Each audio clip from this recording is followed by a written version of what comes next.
단어 얘기해 보려고 합니다.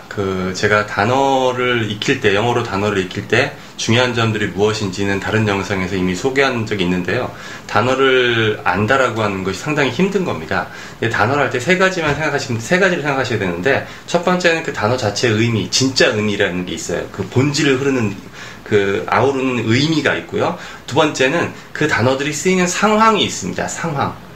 이게 상당히 중요합니다. 그리고 상황이 있고, 그리고 세 번째로는 그 단어들이 어울리는, 같이 따라다니는 다른 단어들.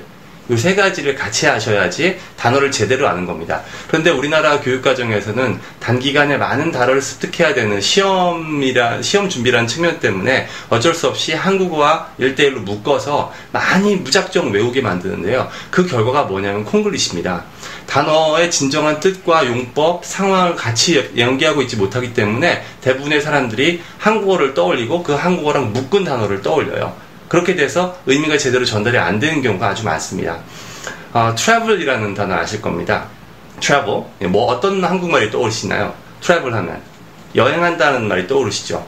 그런데 여행한다라고 하는 한국말이 가지고 있는 특성과 travel이라고 하는 단어가 가지고 있는 특성이 많이 다릅니다. 그래서 그걸 한번 소개하려고 하는데요. 일단 제가 지금 여기에 콜린스 코빌드 영영사전에서 travel을 치게 되면은 나오게 된 앞에 4개 정도를 뽑아왔어요. 제가 읽으면서 어떤 뜻으로 설명되어 있는지 한번 보겠습니다. 첫 번째로 나와 있는 게 If you travel, you go from one place to another, often to a place that is far away. 이렇게 했죠. 모양이에요, 이게. 누가 travel 한다고 하면은 그 사람이 한 장소에서 다른 장소로 간다는 뜻이다. 종종 매우 멀리 떨어져 있는 장소. 그러니까 종종 멀리 떨어져 있는 장소로 간다라고 할 때 somebody travels. 누가 travel 한다라고 쓰는 거예요. 두 번째 볼게요. If you travel the world, the country or the area, you go to many different places in the world or in a particular country or area. 세계를 travel 한다라고 할 때는 전 세계나 나라나 그 지역을 travel 한다. 지역을 travel 한다고 할 때는 많은 장소에, 전 세계에 있는 많은 장소에 간다. 혹은 전 세계에 있는 혹은 특정 지역에 있는 많은 장소로 간다라는 뜻이었어요. 두 가지가 공통점이 뭔 것 같나요? 핵심을 아우르는 공통점이. 누가 어디에서 어디로 간다, 이동한다라는 의미를 가지고 있죠. 그럼 세 번째 한번 볼게요. When light or sound from one place reaches another, you say that it travels to the other place. light이나 sound니까 빛이나 소리가 travel 한다라고 하면은 빛이나 소리가 어디로 움직인다라고 설명했어요. 즉 빛의 속도라든지 소리가 1초에 340m 간다든지 할 때 light이나 sound에다가 travel을 쓴다는 거예요. 아시겠죠? 그럼 이것도 어떤가요? 1, 2번하고 공통점이 한 장소에서 다른 장소로 이동한다는 뜻이에요. 근데 의미는 똑같은데 이 경우에는 light이나 sound가 이동한다고 썼고요. 앞에는 사람이 이동한다고 했고 또 전 세계를 여행한다라고 쓸 때는 전 세계를 돌아다닌다라는 말이 됩니다.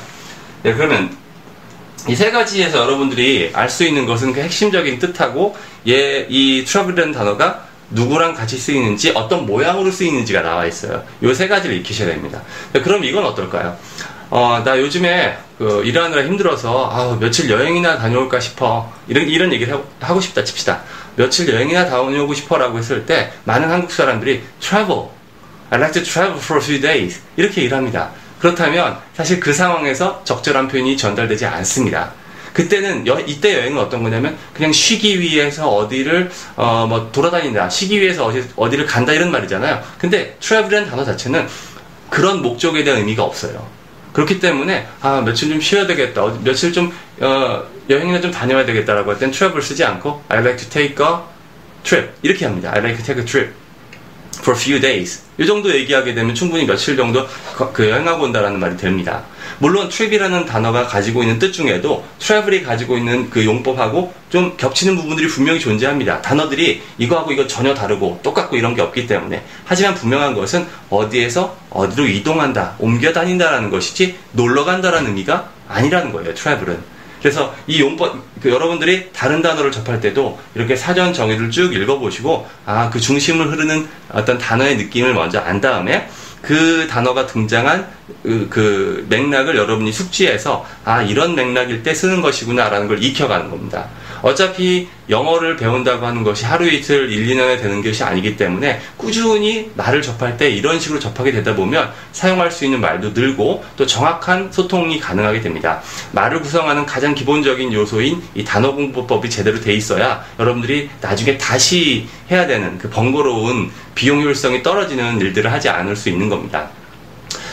다음 기회에는 또 트러블 말고도 생각하고 있는 단어들이 많은데, 오랫동안 가르치다 보니까 한국 학생들이 영어 단어를 한국어로 묶었기 때문에 생기는 폐해들이 너무도 많습니다. 그리고 시중에서도 한국어 단어와 영어 단어를 묶은 다음에 그 단어들을 외우게 하는 것을 단어 공부의 전부인 양 얘기하고 있고요. 마치 그리고 또 짧은 기간에 그걸 많이 외우는 것 자체를 목적으로 광고를 하거나 그런 기계나 기법들을 개발하는 경우를 많이 봅니다. 그런데 그렇게 하게 되면 결국 다시 공부해야 되는 겁니다. 단어를 진정으로 아는 것이 아닙니다. 단어를 외우고 단어를 배운다는 것 자체에 대한 정의가 제대로 돼 있지 않으면 그런 상품들을 자꾸 만드는 데만 집중을 하고 정말 말을 배우는 그런 노력이 소홀히 될 것 같습니다.